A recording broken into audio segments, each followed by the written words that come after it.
আপুরা ভাইয়ারা যারা অফিস আদালত করেন ঝটপট কিছু তৈরি করার জন্য অনেক সময় ভাত খেতে পারে না, আজকের রেসিপিটা তাদের জন্য। হ্যালো ফ্রেন্ডস, আসসালামু আলাইকুম। আজকের রেসিপিতে স্বাগতম জানাচ্ছি।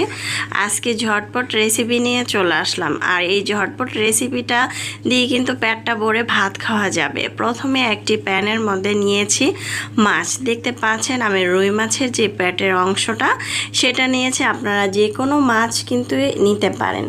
তারপর আমি এখানে নিয়েছি পেঁয়াজ কুচি, তারপর হচ্ছে টমেটো কুচি।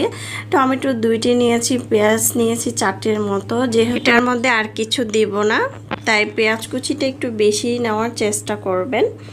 তারপর আমি এখানে কিছু গুঁড়া মশলা দিব। প্রথমে আমি দিয়ে দিচ্ছি হলুদের গুঁড়া 1/2 চামচের মতো, আর আমি এখানে কিন্তু মশলাগুলো একদম অল্প দিব, একদম হেলদি একটি খাবার তৈরি করব।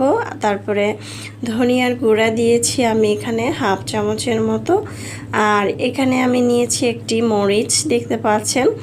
আর এই মরিচটা কিন্তু দিলে খুব সুন্দর একটি ফ্লেভার আসে, আপনার কাঁচা মরিচও অ্যাড করতে পারেন। মরিচের গুঁড়া 1/2 চামচ দিয়েছি, আর রেগুলার রান্নার তেল এখানে 2 থেকে 3 টেবিল চামচের মতো দিচ্ছি। আর মাখিয়ে রান্না করলে কিন্তু তেলের পরিমাণটাও কম লাগে। এখানে আদা বাটা, রসুন বাটা দিয়েছি, জিরার গুঁড়া দিয়েছি 1/2 চামচের মতো, পরিমাণ মতো লবণ দিয়েছি। এখন খুব ভালো করে এগুলো মেখে নিচ্ছি, দেখতে পাচ্ছেন।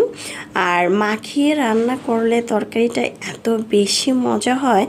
আমরা অনেকে কি করে মাছ ভাজি এটা সেটা করি, রান্না করতে অনেক সময় লেগে যায়। তবে এইভাবে মাখিয়ে যদি ঝোলটা রান্না করা হয়, খেতে এত বেশি মজা হয়, বাসার সবাই অনেক বেশি পছন্দ করবে। তাছাড়া ঝোল দিয়ে বাচ্চারা খুব চেটেপুটে ভাত খেয়ে নেবে। এখন আমি মাখানোর পরে পানি দিয়ে দিচ্ছি এখানে প্রায় 1.5 কাপের মতো, বেশি পরিমাণ পানি দিব না।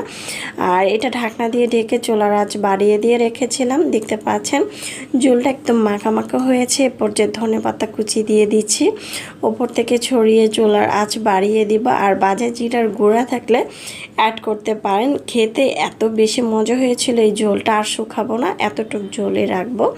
তারপরে কিন্তু আমি একটা বাটিতে পরিবেশন করে নিব।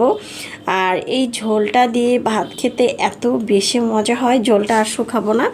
এখন এই পর্যায়ে চুলার আঁচটা বন্ধ করে দিব। ঝটপট চাইলে নতুন রাঁধুনিরা যাদের হাতে কম সময়, চাইলে ব্যাচেলারও কিন্তু এই রেসিপিটা ট্রাই করতে পারেন। এখন আমি একটা বাটিতে পরিবেশন করে নিয়েছি। মাশাআল্লাহ, দেখতে যেমন সুন্দর হয়েছে, খেতেও কিন্তু দারুণ মজা হয়েছিল। আসলে এই মাংসটার থেকে সুন্দর একটি ফ্লেভার আসতেছিল, যে মাংসর মতো লাগতেছিল, খুবই মজা হয়েছিল। চাইলে ট্রাই করতে